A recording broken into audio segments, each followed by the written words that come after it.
Hi friends! If you're new here, welcome. In this video, I am going to be recreating this ancient Chinese outfit. So far, all of my historical sewing has been American and European focused, so I'm really excited to get into some historical dress of the other side of my heritage. If you're wondering what that is, I am half white and half Asian, specifically fourth, I think, generation Ashkenazi Jewish on my mom's side and first generation Taiwanese on my dad's side. We have about 12 generations of family records in Taiwan, but according to DNA test results, my dad is 99.97% Han Chinese, which means that most of our ancestors probably moved from mainland China to Taiwan 200 to 300 years ago.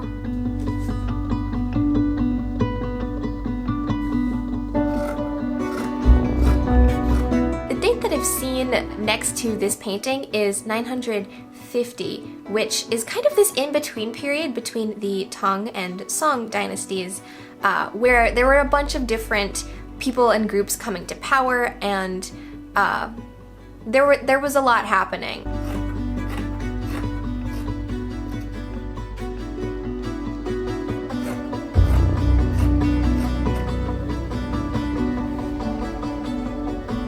On the whole, for this project, I'm straying a ways away from historical accuracy. The top garment in the Tang dynasty would have been strapless, and it would have tied around the upper chest with long ties. Some of the later dynasties have other kind of variations on this, some with straps, and some are backless, and some are short and fitted. But the design that I'm going with is not actually something that I think is accurate to any era, really, of ancient Chinese history. It is, however, quite similar to a design that I saw in a modernized Hanfu pattern book.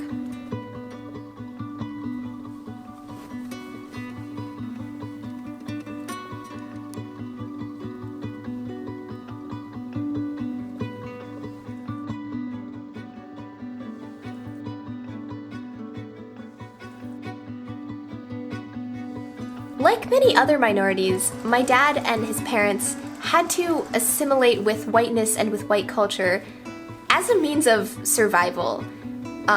It wasn't quite life or death the way that it has been with many other minority groups at different points in time, but I don't think it was a choice. I think it was more of a necessity than a choice.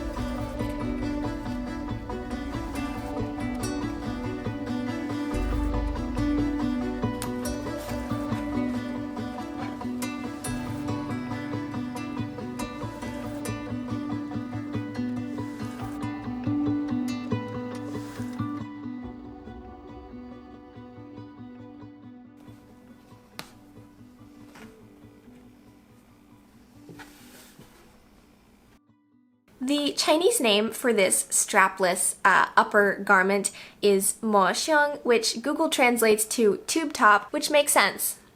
Also, please forgive me for my pronunciation of things. I don't actually speak Mandarin. This is just me doing my best based off of what my grandmother told me on the phone.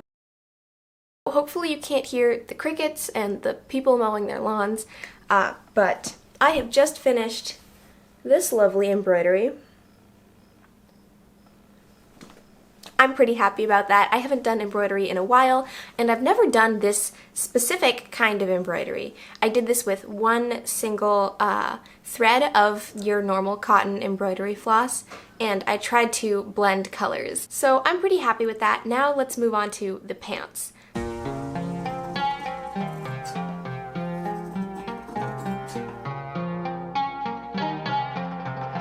For the bottoms, I'm going with Song Dynasty pants. Personally, I like them better, I think, than the Tang Dynasty pants, and I think that they'll be more versatile as an undergarment for other eras of Hanfu, for my personal wear.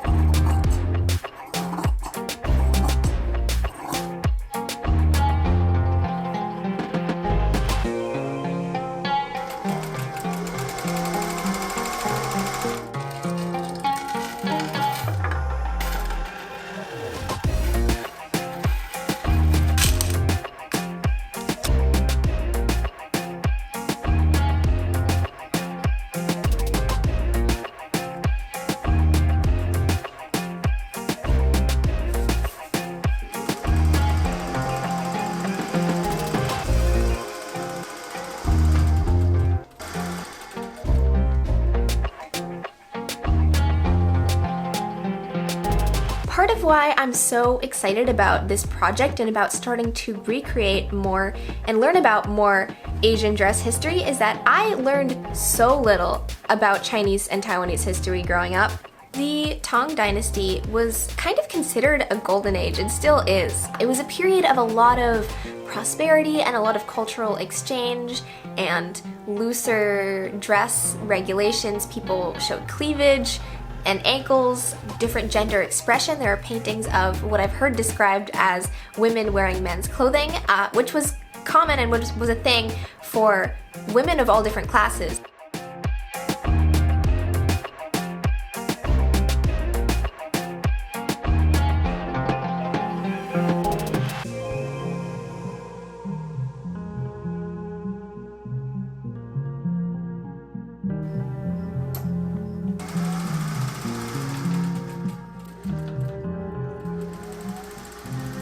So far, the research that I've done into Chinese history shows that it's so rich and interesting, and I am very, very excited to learn more.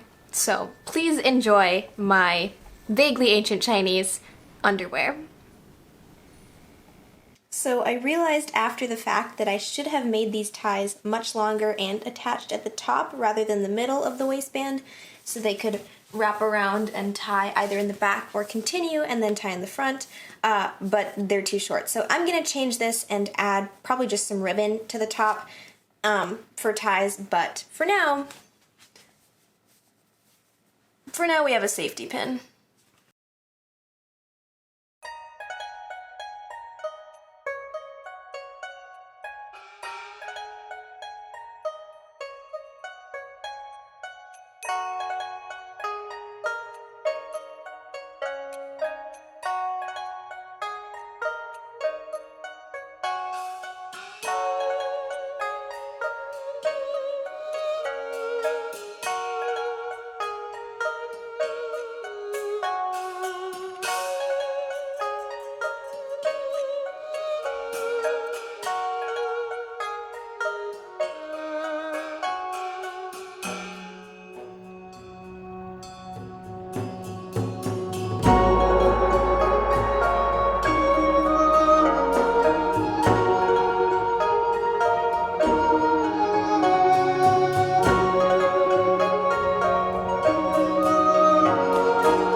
Thank you so much for watching. I hope you enjoyed this video. If you did, give it a like, maybe subscribe, send it to your friends, whatever you want to do. And if you want to come back, I will see you again next time. Bye! You can't put your face where the blades are. Could you